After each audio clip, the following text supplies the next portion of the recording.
विलेय का द्रव्यमान बटे विलयन का द्रव्यमान गुणे 100 होता है। मोल बराबर भार बटे अणुभार। अंत में आपको मात्रक जरूर बताना पड़ेगा कि कौन सा मात्रक यहाँ पे होगा। मात्रक का भी लगभग 1 नंबर बनता है, ध्यान रखना। हेनरी नियम क्या होता है? P बराबर KH इंटू X गैस होता है। राउल्ट का नियम क्या होता है? A प्लस बी अगर विलयन बना रहे हैं P not A XA plus P not B X भी होता है। क्वथनांक में उन्नयन की बात करें इसको डेल्टा TB से व्यक्त करते हैं। डेल्टा TB बराबर KB इंटू M। प्यारे साथियों नमस्कार, आप सभी के भारी कमेंट्स पर, आप सभी के भारी डिमांड पर आप सभी के लिए लेकर आए हूं प्यारे बच्चों रसायन विज्ञान के महत्वपूर्ण सूत्र जो आपको दिला सकते हैं 15 से 20 नंबर आपकी बोर्ड परीक्षा में। तो चलिए प्यारे बच्चों देखते हैं आपके फर्स्ट चैप्टर विलयन से पहले देखते हैं कौन कौन से फार्मूले हैं जो आपके लिए बहुत इंपॉर्टेंट है। तो चलिए देखते हैं। यहाँ पे आपका पहला फार्मूला आ जाता है द्रव्यमान प्रतिशत का, जिसको हम W/W% से व्यक्त करते हैं। विलेय का द्रव्यमान बटे विलयन का द्रव्यमान गुणे 100 होता है, ठीक है। फिर आयतन प्रतिशत की बात करें तो इसका फार्मूला इसको इंडिकेट करते हैं V/V% से। विलेय का आयतन बटे विलयन का आयतन गुणे 100 होता है। फिर द्रव्यमान आयतन प्रतिशत होता है W/V, विलेय का द्रव्यमान बटे विलयन का आयतन गुणे 100 होता है। पार्ट्स प्रति मिलियन ppm, भैया इसको ppm से व्यक्त करते हैं। विलेय का द्रव्यमान ग्राम में बटे विलयन का द्रव्यमान ग्राम में गुणे 10⁻6, ठीक है। पार्ट्स प्रति बिलियन की बात करें ppb, तो विलेय का द्रव्यमान बटे विलयन का द्रव्यमान गुणे 10⁹ होता है, ठीक है। फिर बात करें मोल बराबर भार बटे अणुभार। मोलरता बराबर विलेय के मोल बटे विलयन का आयतन गुणे 1000 होता है। या इसको और हम कन्वर्ट कर सकते हैं, विलेय का भार गुणे 1000 बटे विलेय का अणुभार गुणे विलयन का आयतन मिलीलीटर में, ठीक है। मात्रक मोल पर लीटर। मोललता बराबर होता है विलेय का मोल गुणे 1000 बटे विलायक का द्रव्यमान ग्राम में। इसको और कन्वर्ट कर दे तो भैया विलेय का भार गुणे 1000 बटे विलेय का अणुभार गुणे विलायक का द्रव्यमान होता है।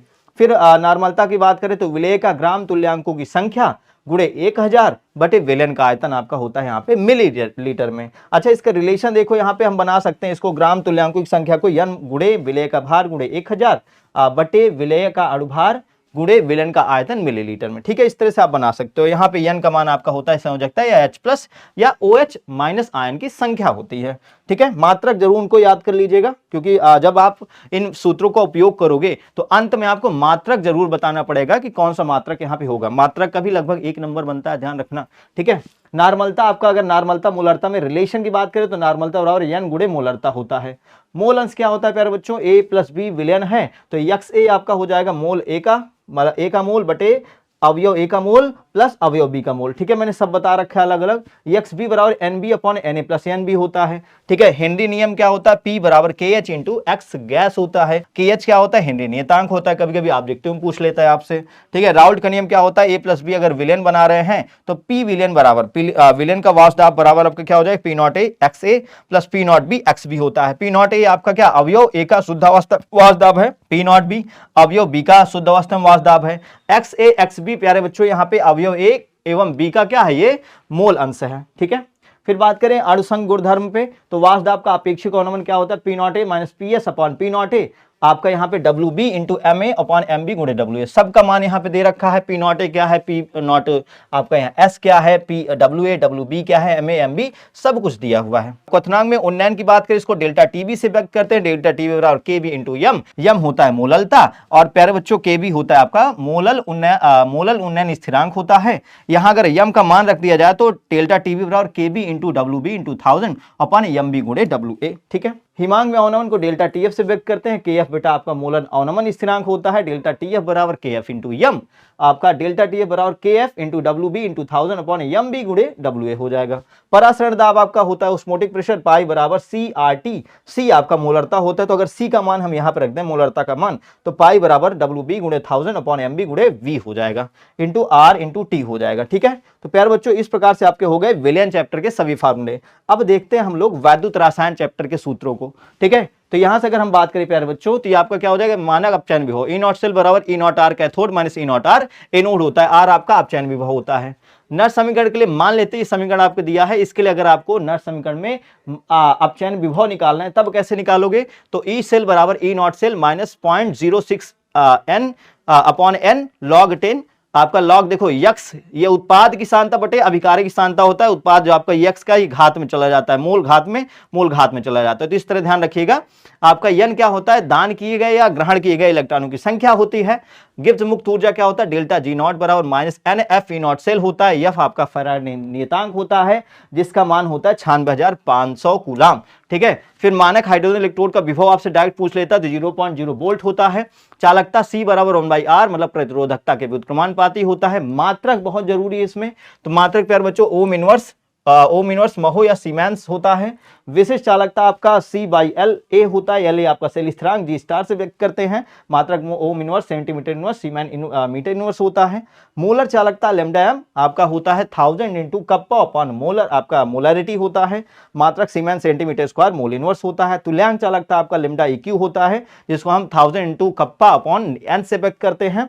इसका मात्रक होता है ओम इनवर्स सेंटीमीटर की पावर -2 इक्विवेलेंट इनवर्स होता है। ठीक है, अब बात करते हैं नया चैप्टर, हमारा नेक्स्ट चैप्टर रासायनिक बलगतिकी है प्यारे बच्चों। यहाँ अगर किसी भी अभिक्रिया का वेग निकालना है तो उसका वेग क्या होता है, अभिकारक की सांद्रता में कमी या वृद्धि बटे समय अंतराल होता है। अभिक्रिया R, मान लेते हो कोई अभिक्रिया R से P है, मतलब रिएक्टेंट से प्रोडक्ट है, तो अगर इसके लिए औसत वेग लिखना होगा तो -dr/dt होगा बराबर प्लस आपका देखो, अगर प्रोडक्ट के लिए अगर वेग लिखना है तो प्लस में dp/dt होगा। ठीक है, तात्क्षणिक वेग होगा तो बस सिर्फ यहाँ पे d डेल्टा हो जाता है, बाकी सब सेम होता है। ठीक है, अगर अभिक्रिया की कोटि की बात करें तो आपका कोटि क्या होता है बेटा, R बराबर K A की पावर x B की पावर y। जो x और y होते हैं अगर इनको जोड़ दिया जाए तो यही बन जाती है कोटि। आपको मिल जाएगा इस तरह के बहुत एग्जांपल। ठीक है, शून्य कोटि की अभिक्रिया बात करें तो वेग बराबर -dA/dt आपका ये वेग आपका होता है। ठीक है, अगर शून्य कोटि अभिक्रिया हो पहचानना हो तो यही आपका शून्य कोटि अभिक्रिया इंडिकेट करेगा। ठीक है, A से उत्पाद बन रहा है तो समग्रित वेग समीकरण क्या होता है, K बराबर A नॉट माइनस AT/T।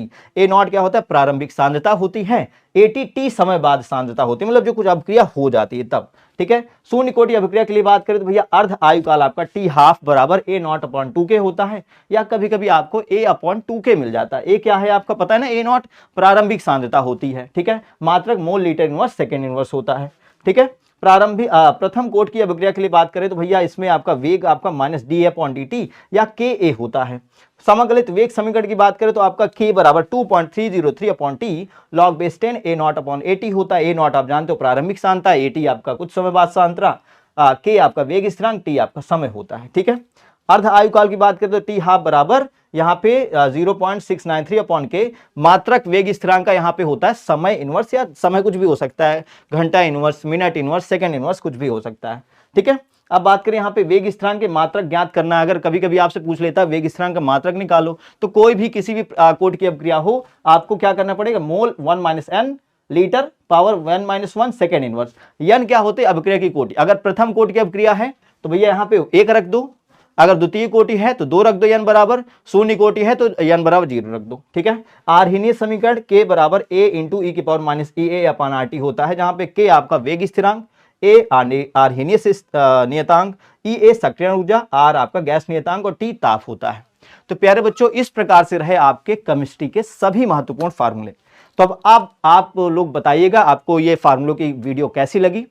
अब आप नेक्स्ट वीडियो किस टॉपिक पर चाहते हैं उसके लिए बेटा कमेंट करिएगा, और साथ ही साथ इस वीडियो को सभी दोस्तों के पास शेयर कर दीजिएगा जो इस साल अपनी बोर्ड परीक्षा में बेहतरीन अंक प्राप्त करना चाहते हैं। तो प्यारे बच्चों शेयर करिएगा और वीडियो को लाइक करिएगा और सभी दोस्तों के पास, ठीक है, शेयर जरूर करिएगा। ओके, मिलते हैं तो नेक्स्ट वीडियो के साथ। जितने ज्यादा आप लोग कमेंट करेंगे, जिस टॉपिक पर आप ज्यादा कमेंट करेंगे उस टॉपिक बेटा वीडियो आपके लिए हम लेकर आएंगे। ठीक है, तो मिलते हैं आपसे नेक्स्ट वीडियो में।